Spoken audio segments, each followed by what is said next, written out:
Since the beginning of this century, when quinidine was first used to control the rhythm disorders of the heart, the cardiovascular research community has continually sought new and better compounds to treat these most dangerous of cardiac problems.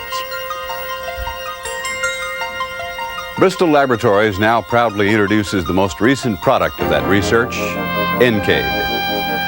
Between 1969, when Enkaid hydrochloride was first synthesized in the laboratories of Bristol-Myers, and 1987, over 2,000 patients have received this unique antiarrhythmic agent. Enkaid is now available for the treatment of symptomatic or life-threatening ventricular arrhythmias. In this video message, we'll examine the effectiveness of Enkaid. We'll also look at the safety of Enkaid and its use in personal practice. As every physician knows, one of the major problems with current antiarrhythmic therapy is that no single agent predictably controls most arrhythmias. An agent which successfully controls an arrhythmia in one patient may have little or no effect on another. And when dosage is increased to provide efficacy, the side effects often become intolerable. Recently, at a symposium on antiarrhythmic therapy held in Phoenix, Dr. Raymond Woosley of Vanderbilt University School of Medicine discussed why so many agents are necessary in your armamentarium of antiarrhythmic therapy and why there's a need for a new agent, Enkaid HCl, Enkaid. In the treatment of ventricular arrhythmias in the past, it's been a very empiric process with several drugs available and a patient population that will respond to uniformly to no single agent. And I think that's likely to stay that way for a while. I think we will still need almost all of these agents available, even though there are many new drugs like Enkaid, flecainide, mexiletine, and toconide, and amiodarone available. I think we'll need all of those drugs because no one drug is uniformly effective in all of the population that we see. And there are side effects with all of these drugs that limit the usefulness of each agent. Now, let's take a closer look at this new agent. Enkaid is classified as a Class 1C antiarrhythmic due to its effect on the action potential. When we compare a normal action potential with the action of a classic agent like quinidine, with the action potential of Enkaid, we see that Enkaid strongly depresses the rate of phase zero depolarization, moderately prolongs the effective refractory period, and has little effect on the action potential duration.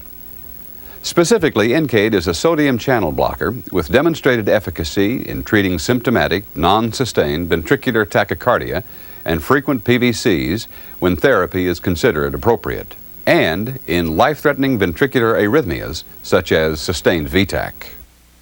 One of the studies which convincingly demonstrated the efficacy of Enkaid was a large comparative trial with the standard or classic antiarrhythmic agent, quinidine. In January 1986, the results of this comparative study of Enkaid and quinidine in the treatment of ventricular arrhythmias was published in the Journal of the American College of Cardiology. It was a randomized, double-blind, crossover comparative clinical trial utilizing 187 outpatients with ventricular arrhythmias who, in the opinion of the investigator, required therapy. After washout from the prior antiarrhythmic drugs and a one-week placebo baseline, patients qualifying with at least 30 PVCs per hour were randomized to receive either Enkaid or quinidine. Initial doses of Enkaid and quinidine were 100 milligrams and 800 milligrams per day, respectively. If after 2 weeks of therapy, the number of PVCs had not decreased by at least 75%, doses were increased to 200 milligrams per day for Enkaid and 1,600 milligrams per day for quinidine. In this study, the criterion for efficacy was a 75% reduction in PVCs as measured by a Holter monitor. At adjusted doses, 75% and 67% of Enkaid and quinidine patients, respectively, achieved this level of PVC suppression. Further analysis of the data using a criterion for 90% or greater PVC suppression demonstrated that a significantly greater proportion of patients achieved this level of suppression on Enkaid than on quinidine, 62% as compared to 43%, respectively.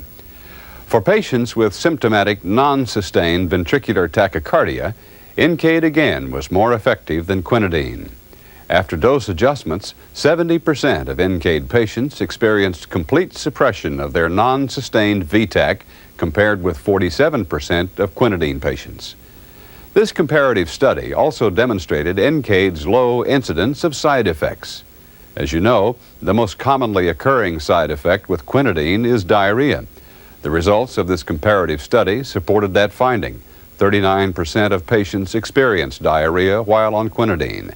In comparison, a significantly fewer number of patients, 9% on Enkaid, complained of diarrhea. In fact, overall, Enkaid was better tolerated than quinidine. Reviewing the incidence of side effects shows that the most common side effects reported for Enkaid were dizziness and blurred vision. However, the incidence of these side effects was not significantly different from that seen for quinidine. In this study, only one patient in each treatment group experienced proarrhythmia. However, it must be noted that Enkaid, like other antiarrhythmics, has a higher incidence of causing new or worsened arrhythmias in patients with sustained VTAC or underlying heart disease. Overall, in clinical trials with Enkaid, about 10% of all patients experienced proarrhythmia. There was a significant difference between Enkaid and quinidine, however, in the rates of discontinuation due to side effects. In this study, Enkaid was found to produce side effects resulting in discontinuation in only 8% of patients. This rate was significantly lower than the 25% discontinuation rate found for quinidine. Another area where Enkaid has been shown to be particularly useful is in the management of refractory arrhythmias. In practice, many physicians may turn to a new antiarrhythmic agent when other standard agents have failed. In fact, the majority of patients controlled on Enkaid had previously failed 4 or 5 other drugs. In all the trials done with Enkaid, its efficacy is clear. We see that in drug refractory patients with symptomatic non-sustained VTAC, Enkaid was judged by the physician to be effective 70 to 80% of the time, while it was effective in 50% of drug refractory sustained VTAC patients. To document the efficacy of Enkaid for life-threatening ventricular arrhythmias previously refractory to conventional agents, Tordman, Padret et al. Evaluated the effect of Enkaid in 140 patients with documented symptomatic ventricular tachycardia or fibrillation. Both non-invasive and invasive evaluations were performed. Of the patients evaluated non-invasively, 48% responded to and remained on Enkaid. As with other drugs, Enkaid response rate is lower when electrophysiologic stimulation techniques are used for evaluation.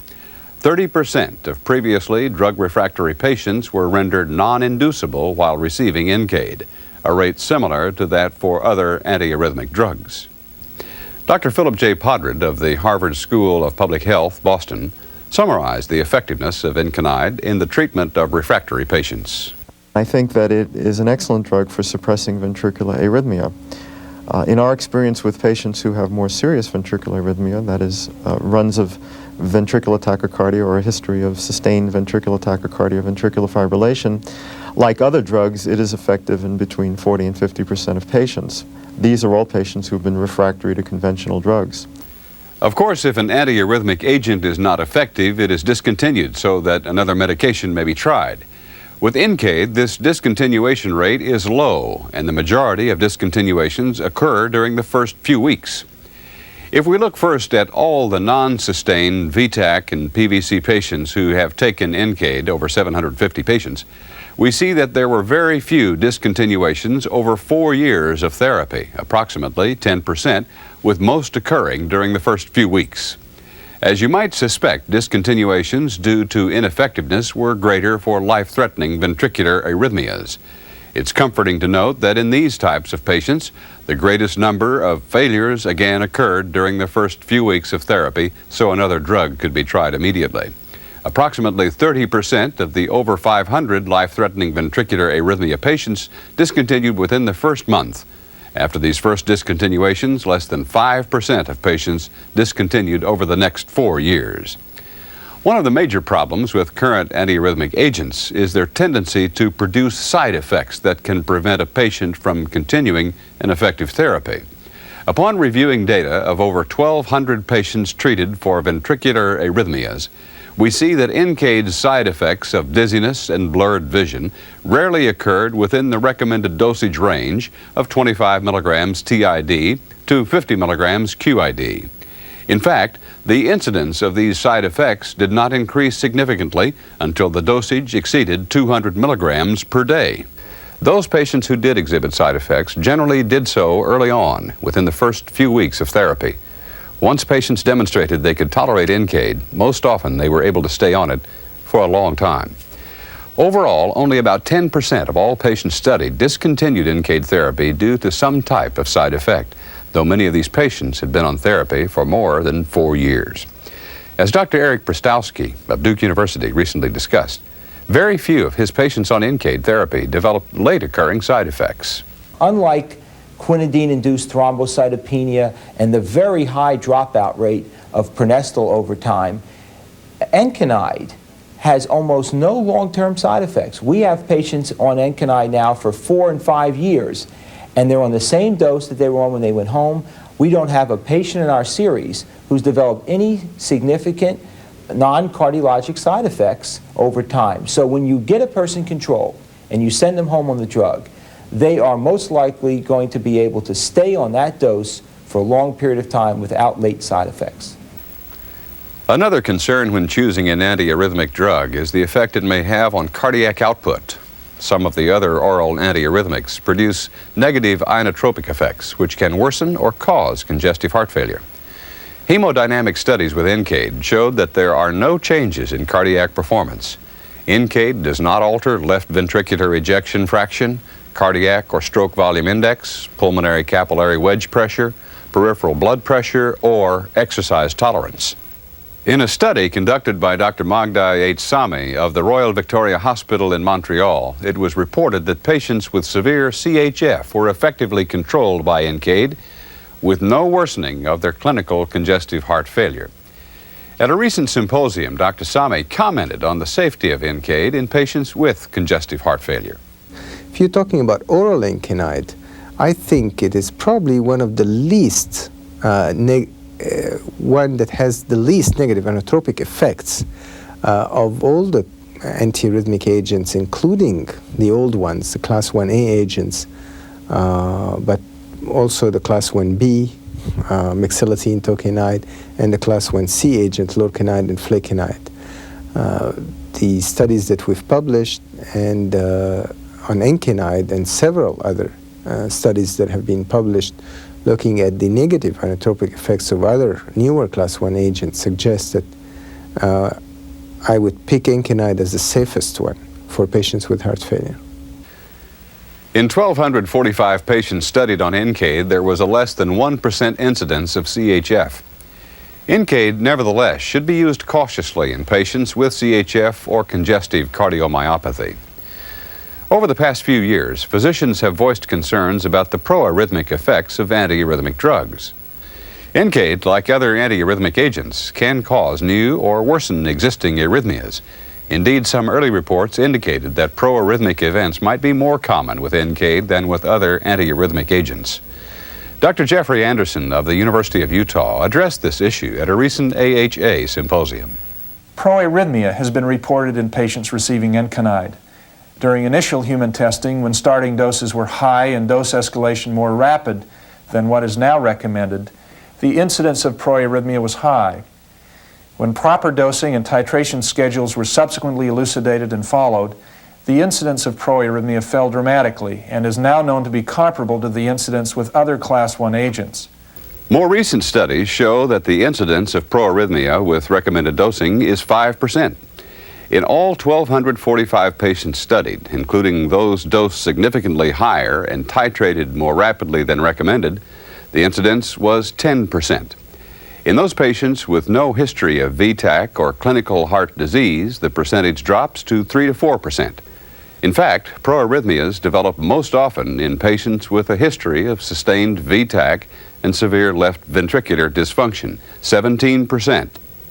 In patients during the first week of therapy, when doses were greater than 200 milligrams per day, or when doses were titrated more rapidly than recommended. A final major concern with all antiarrhythmic agents is how they interact with other cardiovascular drugs. Analysis of recent studies showed few interactions with Enkaid and digoxin, beta blockers, warfarin, diuretics, and calcium channel blockers. Cimetidine was found to increase Enkaid plasma concentrations, but no clinically significant consequences have been reported. However, the Enkaid dosage should be reduced in those patients receiving cimetidine. Now let's turn our attention to how Enkaid might be used in your personal practice. In doing so, we'll look at the types of patients for whom Enkaid therapy is appropriate and how Enkaid therapy should be initiated. We'll discuss how to properly dose Enkaid, and we'll review a few features of Enkaid that make it a little different from what you may have experienced with other antiarrhythmic agents. As is true with all antiarrhythmic agents, therapy with Enkaid should be initiated in a hospital with cardiac monitoring facilities for those patients with sustained VTAC, sinus node dysfunction, cardiomyopathy, or congestive heart failure. Furthermore, hospitalization is recommended when the Enkaid dose is increased to 200 milligrams per day or above. When prescribing Enkaid, you should note that it comes in 3 strengths: 25 milligram, 35 milligram, and 50 milligram capsules, which correspond with Enkaid's convenient TID dosing schedule, approximately 8-hour intervals. It's recommended that all antiarrhythmic agents should be dosed with both safety and efficacy in mind. Therefore, Enkaid therapy should be initiated at the lowest recommended dose, 25 milligrams TID, and titrated gradually every 3 to 5 days if needed. Since compliance is often a problem with antiarrhythmic therapy, dosing with Enkaid is very convenient. As stated in the full prescribing information, the initial dose for most patients is 25 milligrams TID.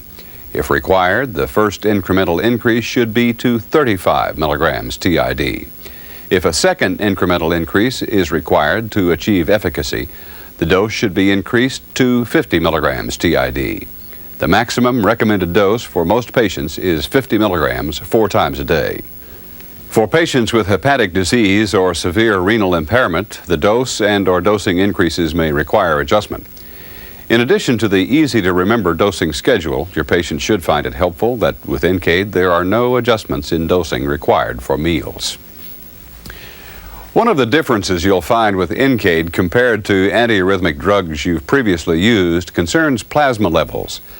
Although study of the metabolic activity of Enkaid has proven that dosing can be identical in rapid and in slow metabolizers, we also know that the measurements of plasma concentrations of Enkaid and its metabolites have not been found to be necessary or useful in evaluating its efficacy.